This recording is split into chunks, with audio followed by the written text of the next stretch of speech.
மத்தேயு எழுதின சுவிசேஷ புஸ்தகம் 28ஆம் அதிகாரம் 1வது வசனத்திலிருந்து 6வது வசனம் வரைக்கும் வாசிக்க கேட்போம். ஓய்வு நாள் முடிந்து வாரத்தின் முதலாம் நாள் விடிந்து வருகையில் மகதலேனா மரியாளும் மற்ற மரியாளும் கல்லறையை பார்க்க வந்தார்கள். அப்பொழுது பூமி மிகவும் அதிரும்படி கர்த்தருடைய தூதன் வானத்திலிருந்து இறங்கி வந்து வாசலில் இருந்த கல்லை புரட்டி தள்ளி அதன் மேல் உட்கார்ந்தான். அவனுடைய ரூபம் மின்னல் போலவும் அவனுடைய வஸ்திரம் உறைந்த மலையைப் போலவும் வெண்மையாகவும் இருந்தது. காவலர் அவனுக்கு பயந்ததினால் திடுக்கிட்டு செத்தவர்கள் போலானார்கள். தூதன் அந்த ஸ்திரீகளை நோக்கி, நீங்கள் பயப்படாதீர்கள், சிலுவையில் அறையப்பட்ட இயேசுவை தேடுகிறீர்கள் என்று அறிவேன். அவர் இங்கே இல்லை, தாம் சொன்னபடியே உயிர் தெழுந்தார். கர்த்தரை வைத்த இடத்தை வந்து பாருங்கள். சீக்கிரமாய் போய் அவர் மரித்தோரிலிருந்து எழுந்தார் என்று அவருடைய சீசர்களுக்கு சொல்லுங்கள். அவர் உங்களுக்கு முன்னே கலிலேயுக்கு போகிறார், அங்கே அவரை காண்பீர்கள். இதோ உங்களுக்கு சொன்னேன் என்றார். இன்னைக்கும் ஹாப்பி ஈஸ்டர். எல்லாருக்கும் இயேசு கிறிஸ்து உயிர் தெழுந்த நாள் வாழ்த்துக்கள். அல்லேலூயா சொல்லுமா. இந்த ரிசரக்ஷன் சண்டே கர்த்தர் நம்மை ஆசீர்வதிப்பாராக. ஆமென் சொல்லுமா. நாளும் கூட நாம் இயேசு கிறிஸ்து சிலுவையிலிருந்து அவர் மரித்து 3ஆம் நாள் உயிரோடு எழுந்த நாள். ஆமென் அல்லேலூயா. இயேசு சொன்னார், நான் மரித்தேன், ஆனாலும் சதா காலங்களிலும் நான் உயிரோடு இருக்கிறேன்னு ஆண்டவர் சொன்னார். அல்லேலூயா சொல்லுமா. எல்லாருக்கும் சிலுவையில் இயேசு மரித்ததை ஏற்றுக்கொள்ள முடியல. சிலுவையில் இயேசு மரிச்சிட்டாரே, நம்ம ஆண்டவர் இறந்து போயிட்டாரே, நம்ம சாமி செத்து போச்சோன்னு சொல்லி அநேகருக்கு இந்த சிலுவையை மரிக்கிற இந்த காரியத்தை ஏற்றுக்கொள்றதுக்கு எப்படி இருக்கு, ரொம்ப கஷ்டமா இருக்கு. நானும் இயேசுவை ஏற்றுக்கொண்ட புதுசில் அந்த இயேசு கிறிஸ்துவ படத்தை பார்த்தேன். இயேசுவை ஏற்றுக்கொண்ட புதுசில் அவர் செஞ்ச அற்புதங்கள் அடையாளங்கள் எல்லாம் சந்தோஷமா இருந்துச்சு. ஆனால் அவர் சிலுவையில் மரிக்கிறத பார்க்கும்போது எப்படி இருந்துச்சு, ரொம்ப வேதனையாக இருந்துச்சு, ரொம்ப கஷ்டமாக இருந்துச்சு. ஐயோ அப்படி அநியாயமாக என்ன செஞ்சிட்டாரு, இறந்து போயிட்டாரே அப்படின்னு சொல்லி. நான் சொல்லுவேன், இயேசு மரித்தது உங்களுக்காக, எனக்காக, நமக்காக இயேசு மரித்தார். ஆமென் சொல்லுமா.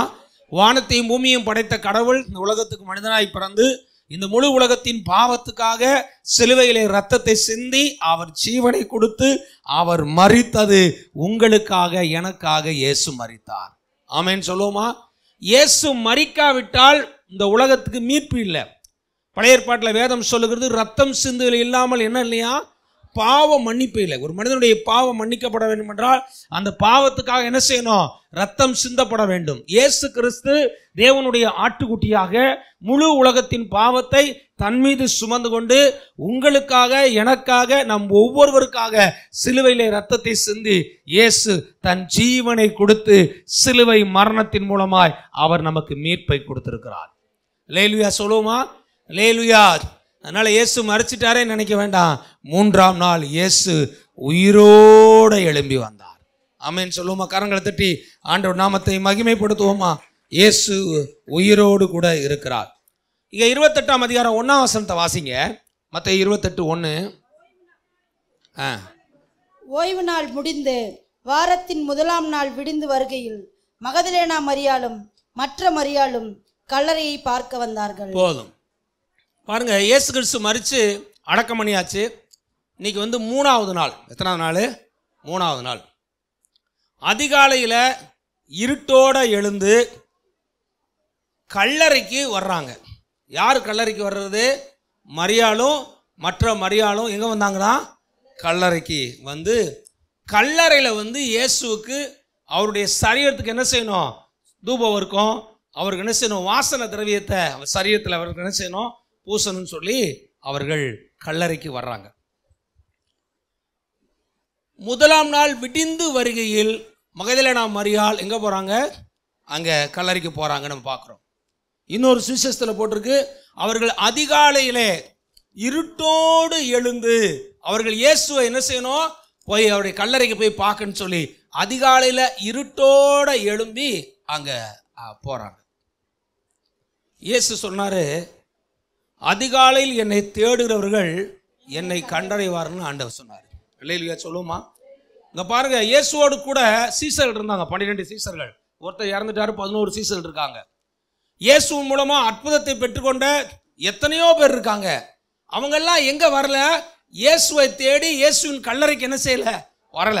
அவங்களாம் என்ன நினைச்சாங்க? அவ்வளவுதான், மறிச்சிட்டாரு, அவ்வளவுதான், முடிஞ்சிருச்சு, இனிமே ஒண்ணுமே இல்லை அப்படின்னு நினைச்சிட்டாங்க. எல்லாரும் சோர்ந்து போய் உட்கார்ந்துட்டாங்க. இந்த அதிகாலை அப்படிங்கிறது எதை குறிக்கிறதுனா, தேவன் மேல இருக்க அன்பை குறிக்கிறது, தேவன் மேல இருக்க பக்தியை குறிக்கிறது, தேவன் மேல இருக்க நேசத்தை குறிக்கிறது, தேவனுக்கு முக்கியத்துவத்தை கொடுக்கிறதை குறிக்கிறது, தேவன் மேல பற்றுதலா இருக்கிறதை குறிக்கிறது. அதனாலதான் ஆண்டவரும் சொல்றாரு, ஜெபிக்கிறதுக்கு எத்தனையோ நேரங்கள் இருந்தாலும் அதிகாலையில ஒருத்தன் ஜெபம் பண்ணா அவன் என்ன நிச்சயமா கண்டடைவான் அப்படின்னு ஆண்டவர் சொல்றாரு. அல்லேலூயா சொல்லுமா? அப்போ ஆண்டவரை தேடுறதுக்கு சரியான நேரம் என்ன நேரமா? பக்கத்துல கையை பிடிச்சிருங்க. காலையில ஜெபம் பண்ணி பாருங்க, ஆண்டோடைய பிரசன்னத்தையும் ஆண்டோடைய ஆசீர்வாதத்தையும் நிறைவா அனுபவிப்பீங்க. ஆமீன் சொல்லுமா? அப்ப ஆண்டவர் தன்னை எப்ப தேட சொல்றாரு? காலையில தேடுப்பா, எழும்பின உடனே தேடுப்பா, முதலாவது என்ன தேடுப்பா, அதிகாலையில் என்ன செய்ய, என்னை தேடி என்னை நீ ஆராதிச்சேன்னா என்னை நிச்சயம் நீ பார்ப்ப. மோசேட்ட சொல்லும்போது ஆண்டவர் சொல்றாரு, நீ சீனாய் மலைக்கு வரணும். அது எப்போ வரணுமா? அதிகாலையில் வரணும். அதிகாலையில் எங்க வா? சீனாய் மலைக்கு வா. அந்த மலை மேல உனக்காக நான் என்ன செஞ்சுட்டு இருப்பேன்? காத்துக்கிட்டு இருப்பேன். மோசே எங்க போறான்? சீனாய் மலைக்கு அதிகாலையில தேவனை பார்க்கும்படி போகிறான். இங்க மகதலான மரியாள் இயேசு மரித்து 3வது நாள் ஆயிடுச்சு, கல்லறைக்கு என்ன செய்யறா? அங்க போய் இயேசுவை பார்க்கும்படியா அவள் போகிறாள். கல்லறைக்கு யாராவது பெண்கள் போவாங்களா? இந்த காலத்து பெண்கள் போக ஆரம்பிச்சிட்டோம். அதுக்காக கர்த்தருக்கு ஸ்தோத்திரம், கர்த்தர் உங்களை ஆசீர்வதிப்பார். ஆனா இன்னைக்கும் பார்த்தீங்கன்னா நம்ம இந்து பாரம்பரிய புண்ணியத்திலிருந்து நம்ம வந்திருக்கோம். இப்போ மற்ற மக்கள்லாம் என்ன செய்யறது இல்லை? மற்ற மதத்தில் மற்ற மக்கள்லாம் காலையில் யாராவது சுடுகாட்டுக்கு போவாங்களா? யாராவது போவாங்களா? போக மாட்டாங்க. சுடுகாட்டுக்கு என்ன செய்ய மாட்டாங்க? போக மாட்டாங்க. ஒரு கிராமத்தில் ஒரு சின்ன ஒரு டெத்துக்கு போயிருந்தோம். அந்த ஊரில் இருக்கவங்களாம் சொல்கிறாங்க, நீங்கள் கிறிஸ்தவங்களா இருந்தால் கூட பொம்பளைங்க எங்கே போகக்கூடாது? கல்லறைக்கு என்ன செய்யக்கூடாது? போகக்கூடாது. நீங்கள் கல்லறைக்கு பெண்கள்லாம் போகக்கூடாது அப்படின்னு சொல்கிறாங்க. 2000 வருஷத்துக்கு முன்னாடி எப்படி இருந்திருக்குன்னு சொல்லுங்க? ரொம்ப கஷ்டமான சூழ்நிலையாக இருந்திருக்கும். ஆனால் பாருங்க, இந்த மகதலேனா மரியாள் அதிகாலையில் போறா, கல்லறைக்கு போறா, எப்படியாவது இயேசுவை போய் பார்க்கணும்னு போறா. அல்லேலூயா சொல்லுமா? நான் சொல்லுவேன், ஆண்டவரை அதிகாலையில் தேடணும். அவரை பார்க்கறதுக்கு எந்த சவாலையும் எடுக்க ரெடியா இருக்கணும். தேவனுடைய ஆசீர்வாதத்தை, தேவனுடைய நன்மைகளை சுதந்தரிப்பதற்கு எந்த ரிஸ்கையும் எந்த சவாலையும் எந்த ஒரு கடினமான சூழ்நிலையும் சந்திச்சு அவரை தேடுகிறதுக்கு நீங்கள் ஆயத்தமாயிட்டீங்கன்னா கர்த்தர் உங்களை ஆசீர்வதித்து உயர்த்துவார். ஒரு குறிப்பிட்ட பட்டணத்தில் ஒரு பாஸ்டர் இருக்காரு. அந்த பாஸ்டர்கிட்ட தன்னுடைய சாட்சியை சொல்லும்போது சொன்னார், 40 வருஷத்துக்கு முன்னாடி அவங்க ஊரில் சர்ச் கிடையாது.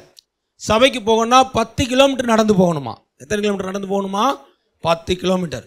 பஸ் வசதி அந்த ஊருக்கு கிடையாது. சோளக்காட்டுக்குள்ளே தான் என்ன செய்யணும்? போகணுமா. அந்த அம்மா மட்டும் ரட்சிக்கப்பட்டிருக்கு. அந்த பாஸ்டர் அப்போ சின்ன பையனாக இருக்கார், இவ்வளோ மாதிரி சின்ன பையன்.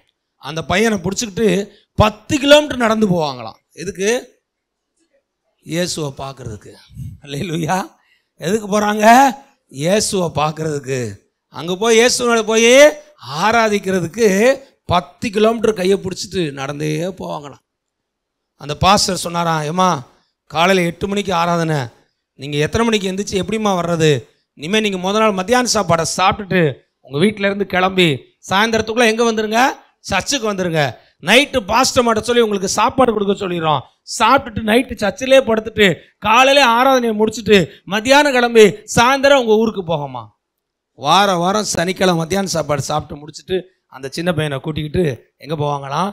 சர்ச்சுக்கு போவாங்களாம். அவர் சொல்கிறாரு, எங்கள் அம்மா இயேசுவை ரொம்ப நேசிக்கிறவங்க, எங்கள் அம்மா ஆண்டவரை ரொம்ப தேடுறவங்க. எனக்கு இயேசுவை நான் பார்த்தனோ பார்க்கல எனக்கு தெரியல அந்த வயசில். ஆனால் எங்கள் அம்மாவை நான் பார்த்தேன், எங்கள் அம்மாவோட ஜெபத்தை பார்த்தேன், எங்கள் அம்மாவோட பக்தியை பார்த்தேன், எங்கள் அம்மா ஆண்டவருக்காக இவ்வளோ ரிஸ்க் எடுத்து போடுறதை பார்த்தேன். நானும் ஆண்டவரை ஏற்றுக்கணும், இந்த தெய்வத்தை வணங்கணும்னு நினச்சேன். கர்த்தர் இன்னைக்கு அழைப்பு கொடுத்து ஊழியக்காரனாய் மாற்றி இன்னைக்கு சபைக்கு போதகராய் மாற்றி என்னை ஆண்டவர் ஊழியம் செய்ய வச்சிருக்காரு. அல்லேலூயா சொல்லுமா? பாருங்க, இயேசுவோட கூட இருந்த சீசர்கள் முதல்ல போய் பார்க்கல. எத்தனையோ அற்புதங்களை பெற்றுக்கொண்டவங்க, முக்கியமானவங்க போகல. இந்த மகதலேனா மரியாள் யாருன்னே தெரியாது. இவ்வளோ குறித்து பைபிளில் போட்டுக்கொண்டு கொஞ்சம் விளக்கமாக பார்ப்போம். அவர்கிட்ட 7 பிசாசு இருந்துச்சான். எத்தனை பிசாசு இருந்துச்சான்? 7 பிசாசு பிடிச்ச பொம்பளை. அந்த 7 பிசாசு அந்த மாட்டிருந்து ஆண்டவர் துரத்தி விட்டுருக்காரு. அவளுக்குள்ள என்ன ஆசை? இயேசுவை நாம் போய் முதல்ல போய் பார்த்து அவரை ஆராதனை செய்யணும். அல்லேலூயா சொல்லுமா? ஆலயத்துக்கு வர்றீங்க, கர்த்தரை தேடுறீங்க, ஓடி வாங்க. ஆமீன் சொல்லுமா?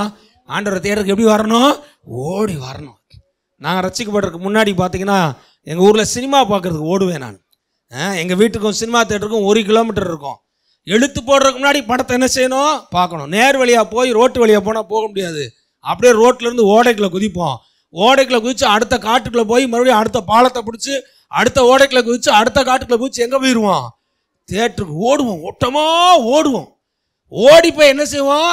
அங்கே போய் படம் பார்க்கணும் அப்படின்னு சொல்லி உலகத்தை நோக்கி ஓடிக்கிட்டு இருந்தோம் ஒரு காலத்தில். இன்னைக்கு இயேசுவுக்காக ஓட வச்சிருக்காரு. அல்லேலூயா. அப்போ இயேசுவை நம்ம எப்படி தேடணுமா? தாகத்தோட தேடணும், வாஞ்சையோட தேடணும். சீசர்களுக்கு இந்த பாக்கியம் என்ன செய்யல? கிடைக்கல. ஆனால் யாருக்கு அந்த பாக்கியத்தை கொடுக்குற ஆண்டவர்? மகதலேனா மரியாளுக்கு தான் கொடுக்குறாரு. மார்க் எழுதின சுவிசேஷ புஸ்தகம் 16ஆம் அதிகாரம் 9ஆம் வசனம் 10ஆம் வசனம் வாசிப்போம். வாரத்தின் முதல் நாள் அதிகாலையிலே இயேசு எழுந்திருந்த பின்பு மகதலேனா மரியாளுக்கு முதல் தரிசனமானார். அவரிடத்திலிருந்து அவர் 7 பிசாசுகளை துரத்தி இருந்தார். போதும் பாருங்க, மகதலேனா மரியாளுக்கு இயேசு எழுந்திருந்த பின்பு முதலில் மகதலேனா மரியாளுக்கு தரிசனமானார். யோவான் சுவிசேஷத்தில் போட்டிருக்கு, மரியாள் கல்லறைக்கு போறா. கல்லறைக்கு போனா கல்லறை என்ன செஞ்சிருக்கு? திறந்து கிடக்கு. ஓன்னு அழுகிறா. ஓன்னு என்ன செய்யறா? அழுகிறா. உடனே இயேசு கிறிஸ்து அங்க தோட்டக்காரரை போல அங்க வந்து என்ன செய்யறாரு? நிற்கிறாரு. உடனே இயேசுவை பார்த்தோன்னே அவன் நினைக்கிறா அவர் ஏதோ தோட்டக்காரர் போல, அந்த தோட்டத்தில் அவர் தான் பார்த்துட்டு இருக்காரு போல. அதனால அவர்கிட்ட கேட்குறா, ஐயா. அவர் வந்து கேட்குறாரு, ஏமா அழுகிற? இந்த மாதிரி இயேசுவின் சரீரத்தை என்ன செஞ்சிட்டாங்க? எடுத்துட்டு போயிட்டாங்க. இயேசுவின் சரீரம் எங்க இருக்குன்னு தெரியல. நீங்க எங்கேயாவது வச்சிருந்தா சொல்லுங்க, நான் போய் அவர் என்ன செஞ்சுக்கிறேன்? எடுத்துக்கிறேன் அப்படின்னு சொல்றான். ஆண்டவர் பார்க்குறாரு, என் கூட இருந்த சீசர்கள் பூரா எங்கே இருக்காங்க? ரூமை போட்டிட்டு அங்கே உட்காந்துட்டு இருக்காங்க. மற்றவங்கடா எங்கெங்கே என்ன செய்யறாங்க? தெரியாங்க. இவ என்ன பார்க்கறதுக்கு வந்துட்டு என் கல்லறையில் உட்காந்து என்ன செஞ்சிட்டு இருக்கா? அழுதுகிட்டு இருக்கா. முதல் வார்த்தை இயேசு உயிரோடு எழுந்ததுக்கப்புறம் அவர் முதல்ல பேசுனது மகதலேனா மரியாள் கூட. அல்லேலூயா சொல்லுமா? இயேசு உயிரோடு எழுந்ததுக்கு பின்பாக அவரை முதல்ல பார்க்கக்கூடிய ஒரு அற்புதமான வாய்ப்பை ஆண்டவர் யார் கொடுத்தாரு தெரியுமா? இந்த மகதலேனா மரியாளுக்கு தான் கொடுக்குறாரு. அல்லேலூயா சொல்லுமா? அவர் உடனே அவளை கூப்பிடுறாரு, மரியாளே அப்படின்னு கூப்பிடுறாரு. சத்தத்தை கண்டுபிடிச்சிட்டா. யாருடைய சத்தம் அது? இயேசுவோட சத்தம். முகத்தை பார்க்குறா. ரபுனி, போதகரே அப்படின்றா. என்னை தொடாத, என் பிதாவின் இடத்துக்கு நான் என்ன செய்யணும்? ஏறி போக வேண்டும். அல்லேலூயா சொல்லுமா? பாருங்க, எத்தனை பேர் இருந்தாலும் இயேசுவை நேசிக்கிற கூட்டத்துக்கு இயேசு தன் சிநேகத்தை காண்பிக்கிறதுக்கு ஆயத்தமா இருக்கார். அவங்க முழு நேரம் ஊழியரா இருக்கணும் அப்படிலாம் கிடையாது. பெரிய ஆளா இருக்கணும் அப்படி கிடையாது. லீடர்ஸா இருக்கணும் அப்படி கிடையாது. யாரா இருந்தாலும் சரி, இயேசுவ மேல ஒரு உண்மையான அன்பும் உண்மையான ஒரு நேசமும் உண்மையான பாசத்தை யாரு இயேசுவுக்கு காண்பிச்சாலும் அவர்களுக்கு தன்னுடைய நேசத்தையும் அன்பையும் காண்பிக்கிறதுக்கு தேவன் பாரபட்சம் ஒரு அல்ல, அவர் எல்லாரையும் நேசிக்கிறார். நீதிமொழிகள் 8ஆம் அதிகாரம் 17ஆம் வசனத்தில் அவர் சொல்றாரு, என்னை சிநேகிக்கிறவர்களை, என்னை யாரெல்லாம் சிநேகிக்கிறாங்களோ, என்னை யாரெல்லாம் நேசிக்கிறாங்களோ அவங்கள நானும் நேசிக்கிறேன்னு ஆண்டவர் சொல்றார். ஆமென் சொல்லுமா? நான் சொல்லுவேன், இயேசுவை அதிகமாய் நேசிங்க.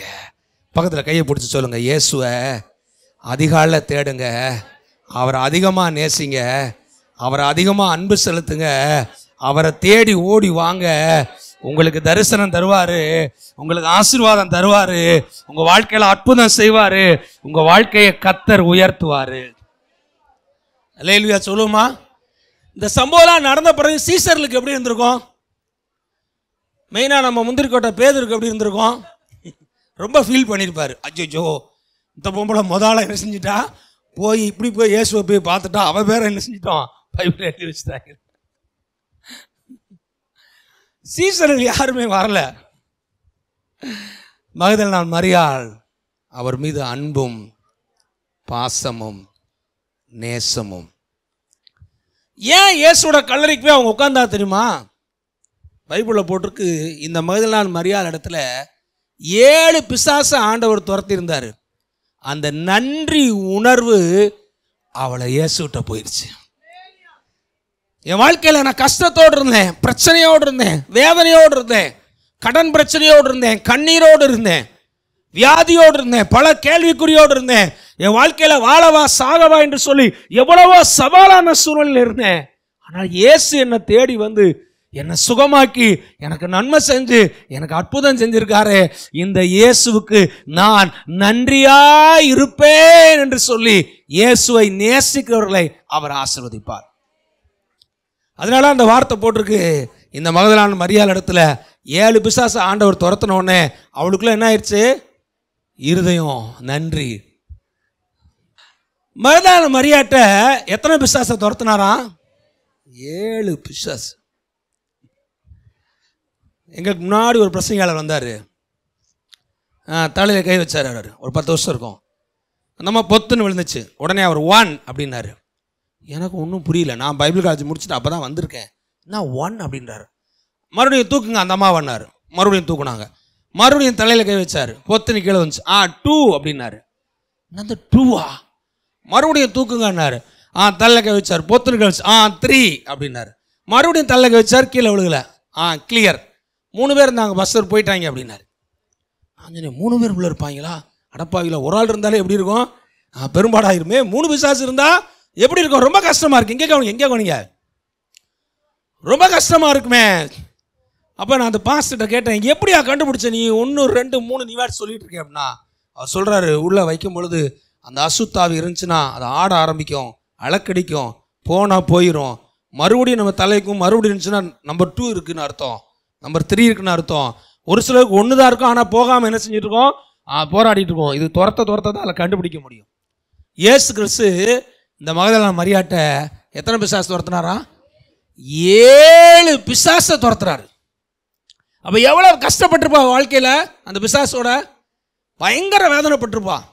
அந்த பிசாசு போன உடனே வாழ்க்கையே சந்தோஷமா இருக்கும். ஐயோ என்னை விட்டு பிசாசு போயிடுச்சு, விடுதலை ஆயிட்டேன், நல்லா ஆயிட்டேன், சந்தோஷமா இருக்கேன், சமாதானமா இருக்கேன். என் வாழ்வினுடைய அத்தனை ஆசீர்வாதத்துக்கு காரணம் இந்த இயேசு. இந்த இயேசுக்கு நான் நன்றி கடன் செலுத்தணும். இவரை போய் நான் பார்க்கணும். யாரு வந்தாலும் வராட்டாலும் வராம போனாலும் என்னை விடுதலையாக்குன எனக்கு அற்புதம் செஞ்ச இயேசுவுக்கு நன்றி சொல்லும்படி நான் அவரை தேடி அவருடைய ஆலயத்துக்கு போவேன், போய்கண்டே இருப்பேன். யாரு தடுத்தாலும் இயேசுவை தேடி போவேன்னு வரணும். அல்லேலூயா சொல்லுவோமா? நம்ம ஆளுக்கு பார்த்தீங்கன்னா பிரச்சனையோடு வருவாங்க. கொஞ்சம் ஜோம் பண்ணி சுகமாயிருச்சுன்னா பக்கத்து வீட்டுக்காரன் எழுத்து வீட்டுக்காரெல்லாம் சொல்லி ஸ்டாப் பண்ணிடுவாங்க. சர்ச்சுக்கெல்லாம் போகாத, நம்ம சாமிக்கு என்ன செய்யாது, ஒத்து வராது. ஆமாப்பா உங்கள் சாமி கொஞ்சம் பிளாக்கு, எங்கள் சாமி கொஞ்சம் ஒயிட்டு, அதனால கொஞ்சம் என்ன செய்யாது, ஒத்து வராது. என்னத்தையாவது ஒன்று சொல்லி அவனை என்ன செய்ய பார்ப்பாங்க, சர்ச்சுக்கு போக விடாமல், ஆண்டவரை தேட விடாமல் என்னென்ன செய்ய முடியுமோ எல்லாம் என்ன செய்யுங்க, மேட்சிங் ஒர்க்கும் பண்ணுங்க. நான் சொல்லுவேன், பணத்துக்காகவோ பெயருக்காகவோ புகழுக்காகவோ வேற எதுக்காகவும் அந்த இயேசுவை தேடி வரவில்லை. இயேசு எனக்காக, என் பாவங்களுக்காக சிலுவையில் ரத்தத்தை சிந்தி தன் ஜீவனை கொடுத்து பாவ மன்னிப்பை எனக்கு கொடுத்து என் வாழ்க்கையில் இருந்த பாவத்தை சாபத்தை இருளெல்லாம் என்னை விரட்டி என்னை மனுஷனா வாழ வச்சிருக்காரு. அதற்காகத்தான் நான் இயேசுவை ஆராதித்து கொண்டிருக்கிறேன். ஆமேன் சொல்லுவோமா? 7 பிசாசை துரத்தினோடனே அவளுக்கு பயங்கர நன்றி. எங்க வந்துட்டா? கல்லறைக்கு வந்து கல்லறையில் உட்காந்து அழுதுகிட்டு இருக்காங்க. ஆண்டவர் பார்த்தாரு, முதல்ல யாருக்குடா காட்சி கொடுக்கணும்னு யோசிச்சுட்டே இருந்திருப்பாரு. ஏன்னா சீசர்லாம் ரொம்ப முக்கியமானவங்க, அதில் பேதுரு ரொம்ப முக்கியமான ஆள். ஆண்டவர் பார்த்துருப்பாரு, என்னை உண்மையா நேசிக்கிற, என்னை உண்மையா அன்பு செலுத்துகிற, என்கிட்ட நன்றி இருதயத்தோடு வந்திருக்கிற இந்த மரியாளுக்கு தான் என் முதல் தரிசனம். அல்லேலூயா சொல்லுமா? ஆண்டவரை தேடி வர்றீங்க, அன்போடு வாங்க, நேசத்தோடு வாங்க, நன்றி நிறைஞ்ச இருதயத்தோடு வாங்க, அவரை ஆராதிக்கணுமேனு வாங்க. கர்த்தர் உங்கள் மேல் பிரியமாய் இருப்பார். உங்கள் மேல் தேவனுடைய ஆவியும் ஆசீர்வாதமும் பிரசன்னமும் சுகமும் செழிப்பும் நன்மையும் பாதுகாப்பும் உங்களுக்கு கர்த்தர் கொடுத்து உங்கள் வாழ்வை கர்த்தர் உயர்த்துவார். ரெண்டாவது இன்னொரு டீமுக்கு ஆண்டவர் தரிசனமாகிறார். அவங்க யாருன்னு பார்க்க போறோம். எடுத்து வாசிங்க. லூக்கா எழுதின சுவிசேஷ புஸ்தகம் 31வது வசனம். லூக்கா எழுதின சுவிசேஷ புஸ்தகம் 24ஆம் அதிகாரம் 31வது வசனம். 24:31 லூக்கா. அப்பொழுது அவர்கள் கண்கள் திறக்கப்பட்டு அவரை அறிந்தார்கள். உடனே அவர் அவர்களுக்கு மறைந்து போனார். இங்க பாருங்க, ஒரு 2 சீசர்கள் இருக்காங்க. எருசலேம்ல இருந்து எம்மா ஊர் அப்படிங்கிற ஊருக்கு நடந்து போயிட்டு இருக்காங்க. இந்த எம்மா ஊருக்கு நடந்து போயிட்டு இருக்கும்போது அவங்க ஒரு விஷயத்தை பேசிக்கிட்டே போறாங்க. என்ன பேசிக்கிட்டு போறாங்கன்னா, இயேசு பெரிய தீர்க்கதரிசி, பெரிய தேவனுடைய ஊழியக்காரர், மேசியா, தேவகுமாரன், முழு உலகத்தையும் ரட்சிக்க வந்தவர், நிறைய அற்புதம் செஞ்சாரு, நிறைய அடையாளம் செஞ்சாரு, நிறைய என்னென்னமோ பண்ணாரு, ஒரு பெரிய ஒரு மீட்பையும் ரட்சிப்பையும் கொண்டு வருவாருன்னு அவரை குறித்து நம்ம நினைச்சுக்கிட்டு இருந்தோம். இப்படி இயேசு கிறிஸ்து சிலுவையை மறிச்சிட்டாரே, ரோமர்கள் அவர்களை சிலுவையில் அரைஞ்சு கொண்டுட்டாங்களே, இனிமே யார் நம்ம இஸ்ரவேல் ஜனங்களுக்கு மீட்பை கொண்டு வர முடியும்? சீசர்ல கூட ஒரு சிலர் சொல்றாங்க, ஏதோ உயிரோட எரிச்சலா சொல்றாங்களே அப்படின்னு இயேசுவின் மீதும் அவருடைய ஊழியத்தின் மேலையும் அவரை குறித்திற்கான ஆதங்கத்தை பேசிக்கொண்டு எருசலேம்ல இருந்து எம்மாவூருக்கு போய்கிட்டு இருக்காங்க. ரெண்டாவது ஆண்டவர் யாருக்கு தரிசனமாகிறார்னா, இந்த எம்மாவூர் சீடர்களுக்கு ஆண்டவர் தரிசனமாகிறார். அல்லேலூயா சொல்லுமா? ஏன் ஆண்டவர் எம்மாவூர் சீடரை தேடி வந்தார் தெரியுமா? அவர்களுக்குள்ளாக தேவனை பற்றிய ஆதங்கம் இருந்தது, ஆண்டவரை குறித்த காரியத்திலே வைராக்கியம் இருந்தது. அது அவங்களால என்ன செய்ய முடியல, தாங்கவோ ஏற்றுக்கொள்ளவோ முடியல. அதனால என்ன செய்றாங்க, வேதனையோட அந்த விஷயத்தை அவங்க பேசிட்டு போறாங்க. ஆண்டவர் யாருக்கு ரெண்டாவது காட்சி கொடுக்குறாரு? எம்மாவூர் சீஷர்கள். தேவனுக்காய் ஆதங்கம் உள்ளவர்களுக்கு தேவன் காட்சி அளிப்பார். உங்க மூலமா 4 ஆத்துமாக்கள் ஆதாயமாகுவதற்கு, 4 பேர் ரட்சிக்கப்படுறதுக்கு ஏதாவது ஒரு ஊழியத்தில் நீங்க என்ன செய்யுங்க, ஈடுபாடு கொண்டு ஆண்டவருக்காக சபையோடு இணைந்து ஏதாவது தேவனுக்கு ஒரு ஊழியம் செய்யறவர்களா நீங்க இருப்பீங்கன்னா, அந்த ஊழியத்தை குறித்து தேவனுக்குரிய காரியங்களை குறித்து வைராக்கியம் உடையவர்களாய் ஆதங்கம் உடையவர்களாய் இருப்பீர்கள் என்று சொன்னால் கர்த்தர் உங்களை ஆசீர்வதிப்பார். உங்களை தேடி அவர் வருவார். உங்களுக்கு நன்மையை தேவன் கொடுப்பார். ஆமென் சொல்லுமா? அப்ப நடந்து போயிட்டு இருக்காங்க. இயேசு வழிபோக்கனை போல அவங்க கூட அப்படியே ஜாயிண்ட் ஆயிக்கிறாரு. ஜாயிண்ட் ஆகிட்டு அவங்கள்ட்ட கேட்குறாரு, நீங்கள் என்ன பேசிட்டு போகிறீங்க அப்படின்றாங்க. உடனே அவங்க பார்க்குறாங்க, என்ன நீ எருசலேமில் இருக்க, இங்கே இருக்க? எருசலேம் நடந்த சம்பவம்லாம் உனக்கு தெரியாதா? இயேசு மகா தீர்க்கதரிசி வந்தார், அற்புதம் செஞ்சார், நிறைய காரியங்களை செஞ்சார், மறிச்சு போயிட்டாரு. அந்த விஷயத்தை குறித்து நாங்கள் என்ன செய்கிறோம், பேசிக்கிட்டு இருக்கோம். அவங்களுக்கு இயேசுன்னு தெரியல, யாரோ வழிபோக்க நினச்சிக்கிட்டு இருக்காங்க. ஏன்னா அந்த மாதிரி தான் அவங்களுக்கு காட்சி கொடுக்குறாரு ஆண்டவர். போகிற வழியில் அப்படியே அவங்ககிட்ட பேசிகிட்டே போகிறாரு. தேவகுமார் இந்த உலகத்தில் பிறக்கணும், அவர் பாடுபடணும், 3ஆவது நாள் என்ன செய்யணும், உயிரோட எழும்பணும்னு சொல்லி பைபிளில் ஆண்டவரை குறித்து ஏற்கனவே எழுதப்பட்டிருக்கு. அது உங்களுக்கு தெரியாதா? அவர் உயிரோட இருக்கும்போதே சொன்னாரு, நான் என்ன செய்வேன், சிலுவையில போய் மரிப்பேன், மரித்து 3ஆம் நாள்ல உயிரோட எழும்புவேன்னு அவர் சொன்னாரு. அது உங்களுக்கு தெரியாதா? ஆண்டவருடைய உயிர்த்தெழுதலுக்குரிய ஒவ்வொரு வசனமா எடுத்து எடுத்து எடுத்து எடுத்து எடுத்து எடுத்து எடுத்து ஆண்டவர் அவங்களுக்கு சொல்லி அவர்கள் இருதயத்தை கொழுந்து விட்டு எரிய பண்ணினார். அல்லேலூயா சொல்லுமா? நான் சொல்லுவேன், நீங்கள் தேவனுக்கு வைராக்கியம் உடையவர்களா இருந்தால் தேவன் உங்களை தேடி நிச்சயம் வருவார். அல்லேலூயா. தேவனுக்குரிய காரியங்கள்ல வாஞ்சை உடையவர்களாக, தாகம் உடையவர்களாக, ஆதங்கம் உடையவர்களாக நீங்கள் இருப்பீர்கள் என்று சொன்னால் தேவனுக்காய் செயல்பட நினைக்கிற உங்களை தேடி தேவன் இறங்கி வருவார். அவருடைய ஆவியினால நிரப்புவார். அவருடைய வார்த்தையின் மூலமாய், சத்தியத்தின் மூலமாய் தேவன் உங்களுக்கு தெளிவுபடுத்தி இன்னும் உங்களை தேவனுக்காக அக்கினியாய் கொழுந்து விட்டு எரியும்படி உங்களை தேவன் அனல் மூட்டி எழுப்புவார். அப்போலோன்னு ஒருத்தர் தான், அவனை குறித்து பைபிள்ல போட்டிருக்கு. அவன் ஆவியில் என்ன செஞ்சானா, அனல் உள்ளவனாய் பிரசங்கித்தான். ஆனா அவனுக்கு எது வரைக்கும் தான் தெரியும் சத்தியம்? யோவான் சாமி வரைக்கும் தான் சத்தியம் தெரியும். ஆக்கில அவன் பிரிஸ்கலா அவனை கூப்பிட்டு உட்கார வச்சு அவனுக்கு சொல்றாங்க, இயேசு கிறிஸ்து யாரு? மேசியா, தேவகுமாரன். அவர் தான் யாரு? கடவுள் மனுஷனாக வந்துட்டாரு, நமக்காக மரிச்சு 3ஆம் நாள் உயிரோடு எழுப்பிட்டாரு, சத்தியத்தை தெரிஞ்சவனே அப்போலோ என்பவன் எல்லா தேசங்களுக்கும் சுற்றி திரிந்து கிறிஸ்துவை பற்றி ஆவியிலே அனல் உள்ளவனாய் பிரசங்கித்தான். அல்லேலூயா சொல்லுமா.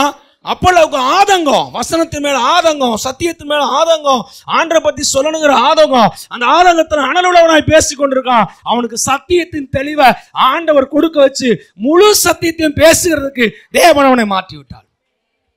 அல்லேலூயா சொல்லுமா. உங்களுக்கு தேவனுக்காக ஆதங்கம் இருக்கிறதா? தேவனுக்காக வாஞ்சை உடையவர்களாக நாம் இருக்கிறோமா?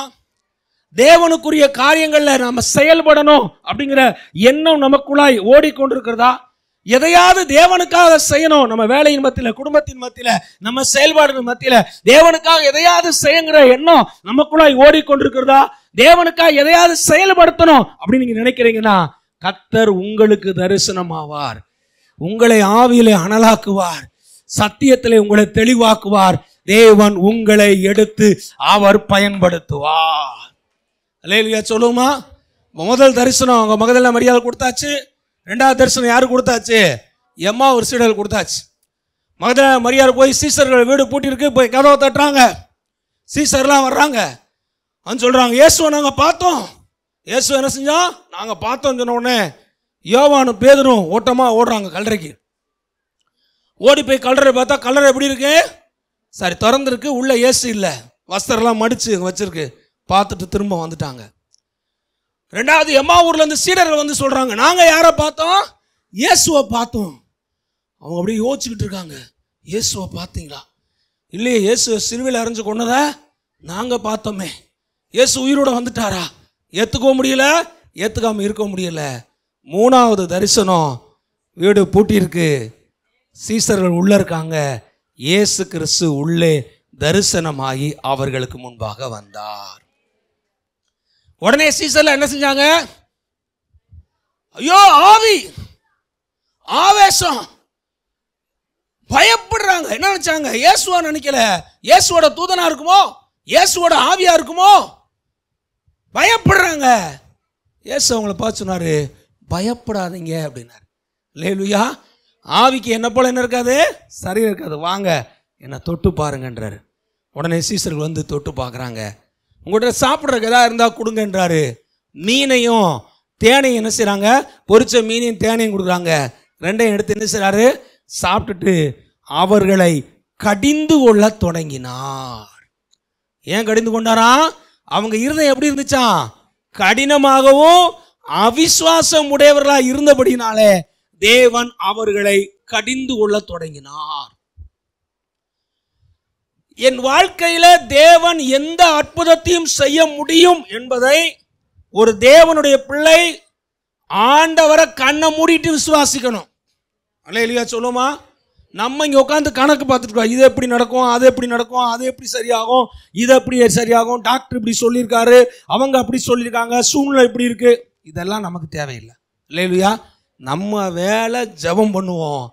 தேவன் எல்லா சிக்கல்ல இருந்தும், வியாதியில இருந்தும், தடையில இருந்தும் அவர் நமக்கு உதவி செய்வார்.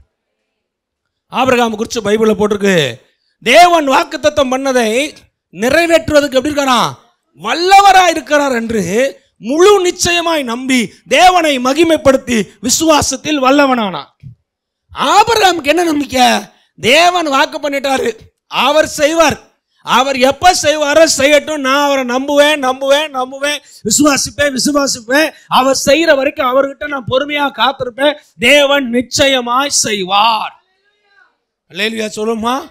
நமக்குள்ள அவிசுவாசம் வந்துருச்சுன்னா, இருதய கடினம் வந்துச்சுன்னா தேவன் செயல்பட முடியாது. 3 வருஷமா இயேசு கூடவே இருந்தவங்க, அவங்களால யாரை விசுவாசிக்க முடியல? இயேசு உயிரோட வந்துட்டாருன்னு விசுவாசிக்க முடியல. ஆனால் பாருங்க, 7 பிசாசு பிடிச்சி விடுதேன் ஒரு அம்மா சொல்லுது, இயேசு உயிரோட வந்துட்டார். அல்லேலூயா சொல்லுமா. ஆதங்கமா பேசிட்டு இருந்த எம்மா ஒரு சீடர்கள் ஓடி வந்து சொல்றாங்க இயேசு உயிரோட வந்துட்டாரு. ஆனால் இவங்க இருதயம் எப்படி இருந்துச்சு? கடினமா இருந்துச்சு. நான் சொல்லுவேன், நம்முடைய இருதயத்தை தேவனுக்குரிய காரியங்களிலே அவிசுவாசப்பட விடாதீங்க, தேவனுக்குரிய காரியங்களிலே கடினப்பட விடாதீங்க. இயேசுவை நம்புங்கள், அவரை விசுவாசிங்க. எந்த விஷயமா இருந்தாலும் அவர்கிட்ட ஜெபம் பண்ணுங்க. அவரால் மாற்றப்பட முடியாத விஷயம் வாழ்க்கையில் ஒண்ணு கூட இல்லைங்கிறத நம்புங்க, அத்தனையும் தேவன் மாற்றுவார். அல்லேலூயா சொல்லுமா? தேவனால மாற்றப்பட முடியாத, அற்புதம் செய்ய முடியாத, செயல்பட முடியாத எந்த ஒரு விஷயமும் உன் வாழ்க்கையில கிடையாது. உன் மனசு சொல்றத நம்பாத, டாக்டர் சொல்றத நம்பாத, பிசாசு சொல்றத நம்பாத, உலகம் சொல்றத நம்பாத, உன் மனசே உனக்கு சொல்றதையும் நம்பாத. இந்த தேவனுடைய வார்த்தை என்ன சொல்லுகிறதோ இந்த தேவனுடைய வார்த்தையை நம்பு, ஜெபி, விசுவாசி, அறிக்கை செய். இந்த வார்த்தையின்படியே தேவன் நிச்சயம் உன்னை ஆசீர்வதித்து உயர்த்துவார். அல்லேலூயா சொல்லுமா? சீசர்களை பார்த்து அவங்கள பார்த்து சந்தோஷப்படல ஆண்டவர், கடிந்து கொண்டார். ஏன்? நீ இல்லையா முதல்ல வந்துருக்கணும் கல்லறைக்கு? நீல எங்க வந்திருக்கணும்? கல்லறைக்கு ஓடி வந்திருக்கணும். அல்லது உயிரோட வந்துட்டாருன்னு சொன்னா இவங்க அதை நினைச்சு ஜெபம் பண்ணி ஆண்டவரை எங்களுக்கு வாட்சி கொடுக்கலன்னு சொல்லி என்ன செஞ்சிருக்கணும்? நீங்க உட்காந்துக்கிட்டு என்ன செய்றீங்க? ஜெபிக்காம, எதுவும் செயல்படாம என்ன செய்றீங்க? மந்துன்னு உட்காந்துட்டு இருக்கீங்களே. உன் வாழ்க்கையில காரியம் மாறணும், அற்புதம் நடக்கணும், நீ சும்மா இருக்குன்னா ஒண்ணுமே நடக்காது. முழங்கால் படிக்கிட்டு தேவனை நோக்கி பாரு. உன் கையை தேவனுக்கு நேராக உயர்த்து. உன் கண்ணீரை தேவனுக்கு முன்பாக வடி. உன் காரியத்தை தேவனுக்கு சொல்லு.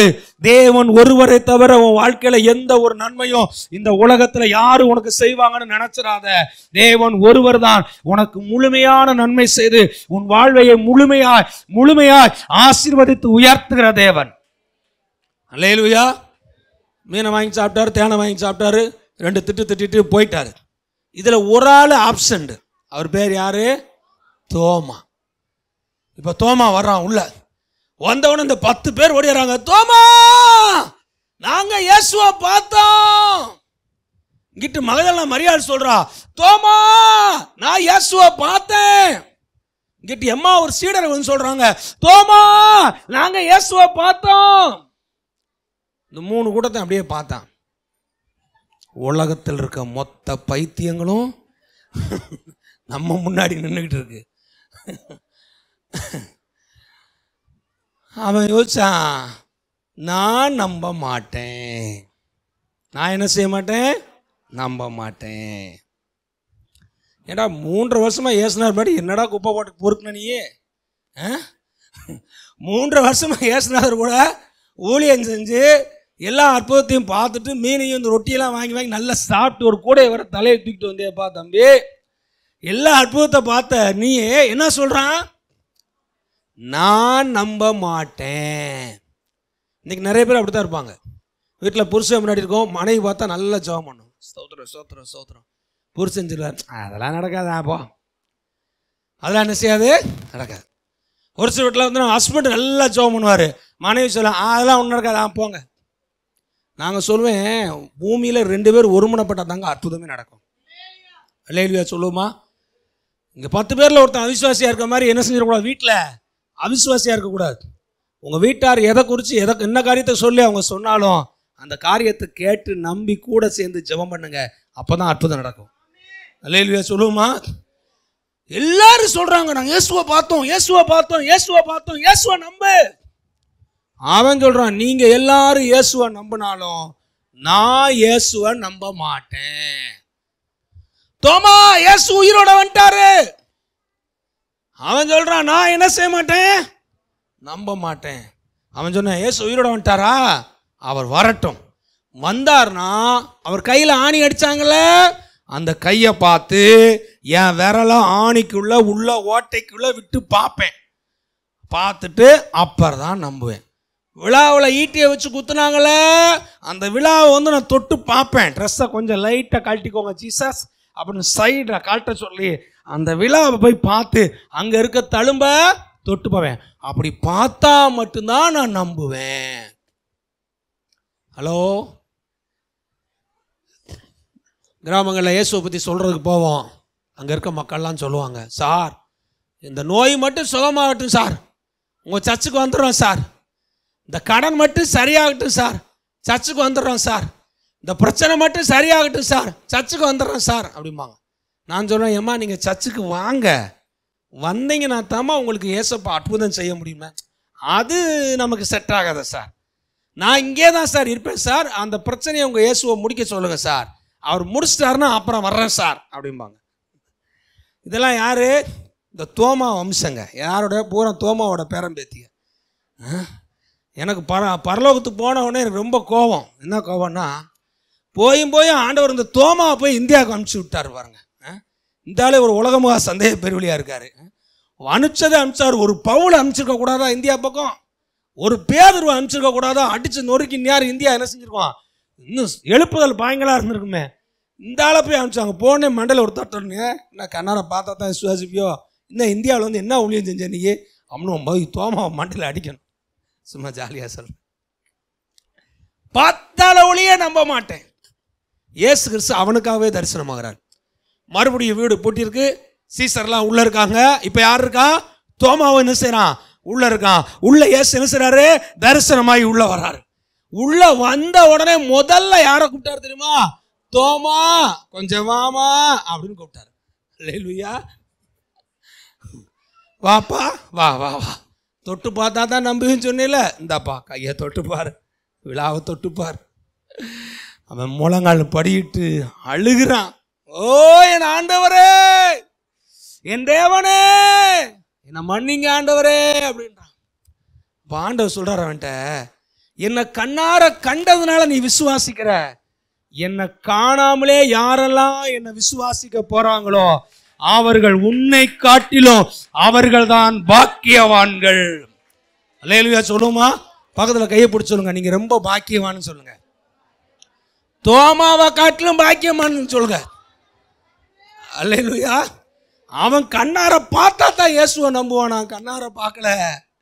என் பிரச்சனைக்கெல்லாம் அவர்கிட்ட சொல்றேன், மனுஷன் கேட்குற மாதிரி கேட்டு பிரச்சனையை சரி பண்றாரு. அற்புதத்தை பார்த்து நான் அவரை நம்பி விசுவாசிச்சு இன்னைக்கு அவருடைய ஊழியக்காரனா நிற்கிறேன்.